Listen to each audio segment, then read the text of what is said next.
this is Vivid behind the camera. This is our new channel, Fast and Easy, and we are going to show you a healthy recipe and a quick recipe today on how to make pesto pasta with chicken. So we're going to start off by blending the pesto, and we have to start off by putting the basil inside the blender.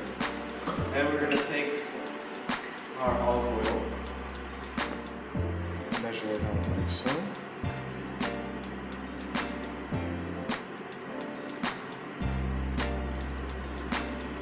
And we put it in, and this helps the basil not sticking to the sides of the blender. Then we're gonna go and we're gonna take our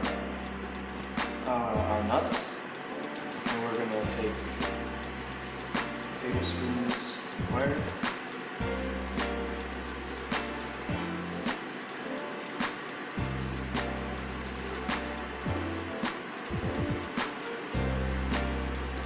And remember to always wash your hands before every meal because it's kind of gross. I like to add also salt in the beginning because it helps seep into the basil throughout the process. And so now we blend.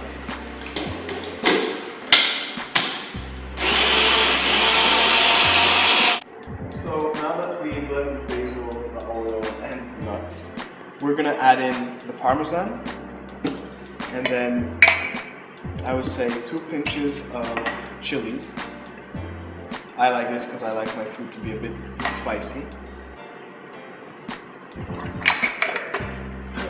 And then we're gonna add in paprika.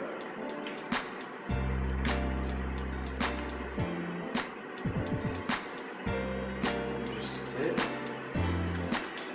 And I would say that's like about 4 pinches. So we'll continue to blend it. So after we do that, we're gonna add some salt and some pepper as well. Then we're gonna put in the garlic, and we chose to use fresh garlic because it has, I find, a much better taste. And we add about, I would say, 3 cloves, around that.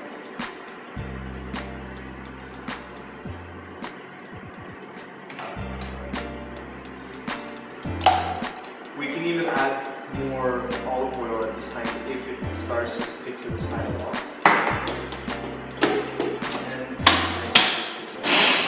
So once you have blended everything, you should get a nice green color like this, and it should be a bit kind of soupy like, but not so much. So if it gets to a point where you find that you added a bit too much oil, you can put a bit more parmesan because the oil also kind of takes away the salt and the taste. So now we're gonna fry the chicken, and you have to put a bit of oil in the pan and turn it on high. And you slowly place the chicken.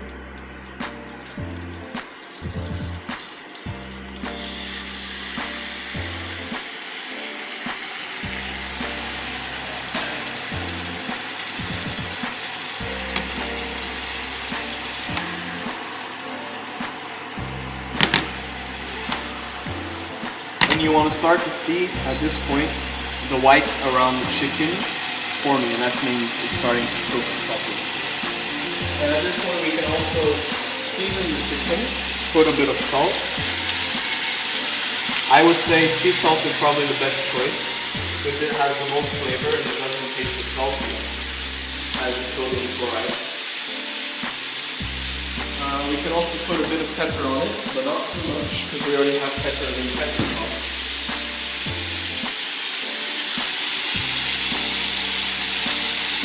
And I find that it's better just to do it on one side heavily and on the other side a bit light, because all that you see all around that the seasoning has fallen into the oil, and it gives the oil a proper taste. So once you're done cooking, it's best just to put it to the side and cut it up into small pieces so that it tastes better with the pasta. And I like to usually cut off these parts because it has some strange things right there that I don't like so much. And those you can just put aside. So now it's time to boil the pasta. What we're gonna do first is get some salt and we put it in the water in order to make it bubble a bit faster and speed up the process. It also helps separate the penne or whatever pasta so it doesn't stick together. And that's also why we add a bit of oil into the water. So you have like 2 tablespoons of oil into the water, and that's what helps the pasta stop sticking together. Alright, so once cooking the pasta for like around 6-7 minutes, you'll see that it will start to get a bit mushy and that the pastas will kind of rise to the top like that. And you rinse it out and everything. You have to put a bit of oil and you have into the pan, and then you put back the pasta into the pan. And you mix it up a bit as we did. And then you can start adding the sauce slowly and mixing it together. Alright, so you're adding it in at this point, just to flavor the pasta a bit. And then when you put it into different bowls, you can start to add a bit extra pesto in order to satisfy everyone, because not everyone wants the same amount of pesto. So you just mix it like this and you mix it around with the oil in the pan and everything. And that also gives a nice texture to the sauce and doesn't make it so sandy-like because of the chestnuts.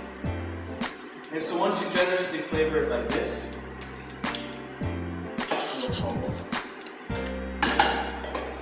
then you can start to put it into the bowls. So now at this point, when you put it into the bowls, you can start adding a bit more. And I tend to like a lot of pesto sauce on my pasta. And since there's already oil in the pesto, you don't necessarily need to add extra oil into the bowl. Sometimes I like to do it only when I put a bit too much of the nuts. So now we can add a bit of parmesan. This is only optional. Normally, traditional Italian recipes do not need parmesan because the parmesan is just to cover up the bad taste of the pasta if it's a bad sauce. Obviously it's not a bad sauce, but I just prefer parmesan with every single pasta dish that I eat. When adding the parmesan, you can add the chicken pieces on top, and it helps break up your diet, and so you have carbs, proteins, and everything else you need for a healthy, proper diet. So now, we're done making the quick and easy pasta. And this was my recipe for the pesto sauce. And if you like it, please like our video and comment down below if you find anything interesting about it, or if you have any suggestions on how to make this recipe even better. Thank you, and see you next time.